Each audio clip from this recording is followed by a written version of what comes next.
नूह के इस खलनायक ने जो किया है उसने एक बार फिर सांप्रदायिक चिंगारी को भड़का दिया है। मामूली विवाद को हिंदू मुस्लिम विवाद की शक्ल देना और अपने नापाक मंसूबों को कामयाब करने के लिए इसरा ने हरियाणा के नूह को जला दिया। नफरत की जो आग कल लगी उसके निशान आज भी दिखाई दे रहे हैं।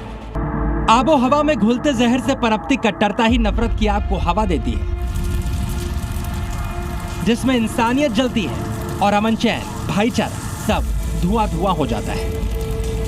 यकीन नहीं आता तो देखिए ये फूके हुए वाहन, बिखरी दुकानें, सुलगती जमीन और हिंसा के सैकड़ों निशान। ये हरियाणा है जिसका नूह जिला देश का सबसे बड़ा दंगा जोन बनने पर आमादा है। क्यों ऐसा कहा जा रहा है उसका ट्रेलर आप देख चुके हैं। अब जी मीडिया की ग्राउंड रिपोर्ट में हिंसा की हर कहानी देखिए। आखिर क्यों हिंदू मुस्लिम आमने सामने आ गए। जब यहाँ पर कार खड़ी थी तो उसके बाद में विवाद होता चला गया। दो समुदाय के बीच में विवाद हुआ और फिर दोनों तरफ से पथराव किए गए, पत्थरबाजी हुई और इसी के साथ बोतलें जो हैं वो भी एक दूसरे पर चलाई गई, जिसके बाद से कई लोग जो है इसमें घायल हुए। नूह के फिरोजपुर झिरका में दो पक्षों में हिंसक झड़प, पत्थरबाजी और कांच की बोतलों से हमले की तस्वीरें डराने वाली। ऐसा ही बवाल ब्रिज मंडल यात्रा के दौरान 2023 में भी नूह में हो चुका है। माहौल खराब ना हो तभी तो हालात संभालने के लिए हरियाणा के साथ ही राजस्थान बॉर्डर के थानों की पुलिस तैनात।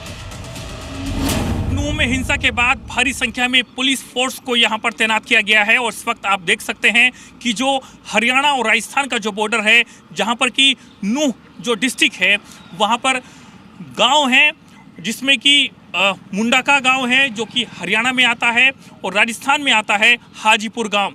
इसी इलाके में हिंसा हुई है और उसके बाद में हरियाणा पुलिस जो है वो यहाँ पर तैनात की गई है। भारी संख्या में पुलिस फोर्स जो है वो यहाँ पर तैनात की गई है। हिंसा भड़कने का डर इसलिए भी था क्योंकि नूह हरियाणा और राजस्थान के बॉर्डर का जिला है। विवाद भी दोनों राज्य के लोगों में हुआ। 2011 की जनगणना के मुताबिक नूह की जनसंख्या 10,80,000 से ज्यादा है। ये हरियाणा का एकमात्र मुस्लिम बहुल जिला है जिसमें करीब 80% मुस्लिम आबादी है। क्या आबादी का संतुलन भी बार बार हिंसा की वजह है?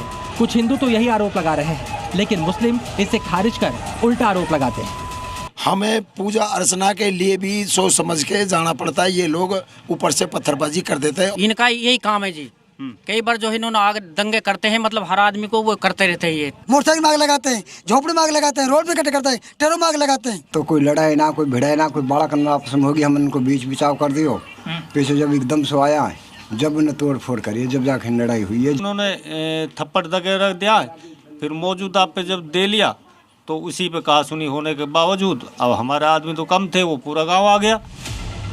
दोनों ओर के अपने दावे हैं, लेकिन हिंसा के जो सबूत सामने आए हैं उसको देखकर सवाल उठ रहा है कि सुनियोजित साजिश के तहत बोतल और पत्थरों से हमला किया गया। आरोपी इसरा के घर तो इसके सबूत भी मिले। ये जो आप देख रहे हैं कांच के टुकड़े, मेरे कैमरा पर्सन अगर आपको दिखाएं कि आखिरकार ये जो कांच के टुकड़े हैं ये इनकी छत पर हैं। ऐसी बोतलें जो आप देख रहे हैं, इन बोतलों को नीचे फेंका गया और इसकी वजह से जो हिंसा है वो ज़्यादा बढ़ गई। और उसके बाद में यहाँ पर जो ये पत्थर हैं, छोटे छोटे जो ईंट हैं, वहाँ पर जैसे कि मैंने आपको दिखाई, इस पूरे एरिए में इन्हीं परिवार के लोगों ने इसकी सफाई की है। और इसी के साथ यहाँ पर ये पत्थर देख सकते हैं, छोटे छोटे टुकड़े हैं। महज गाड़ी खड़ी करने को लेकर हुआ विवाद कैसे बड़ी हिंसा में तब्दील हो गया और फिर यहीं ईंट पत्थर चलने लगे। एक बाइक को आग के हवाले कर दिया गया, लोगों ने दुकानों को भी आग लगाई। इसी के साथ अगर आप देखें और समझे कि यहाँ पर ये पूरा जो एरिया आप देख रहे हैं, यहाँ पर एक टायर और पंचर की दुकान थी जिसको कि सबसे पहले आग के हवाले किया गया। जो यहाँ पर टायर रखे थे उनमें आग लगाई गई और उसके बाद जितना भी सामान था सब में आग लगा दी गई और इस पूरे इलाके में दहशत पैदा हो गई। और इसी के साथ अगर आप देखें और समझे, यहाँ पर ये जो दूसरी दुकान आप देख रहे हैं, यहाँ पर जितना भी कोल्ड ड्रिंक्स थी, पानी था और जो भी सामान था सबके साथ में तोड़फोड़ की गई। जिन लोगों ने भी नूह को हिंसा की आग में जलाने की साजिश रची है, उनके चेहरे बेनकाब हो रहे हैं। हिंसा की तस्वीरें सीसीटीवी में कैद हो चुकी हैं और अब बारी है कार्रवाई। सीसीटीवी कैमरा लगा है और इसकी फुटेज के जरिए पुलिस उन उपद्रवियों तक भी पहुंचने की कोशिश में जुटी है ताकि को पकड़ा जा सके, उनको गिरफ्तार किया जा सके, क्योंकि इस पूरे इलाके में जो माहौल ख़राब करने के लिए उन जो लोग थे, दोनों समुदाय के लोग थे, वो दोनों जो है एक दूसरे पर अटैक कर रहे थे, एक दूसरे पर बोतलों से हमला कर रहे थे। कैमरामैन मुकेश के साथ नीरज कुमार गौड़, जी मीडिया, हरियाणा, नूह।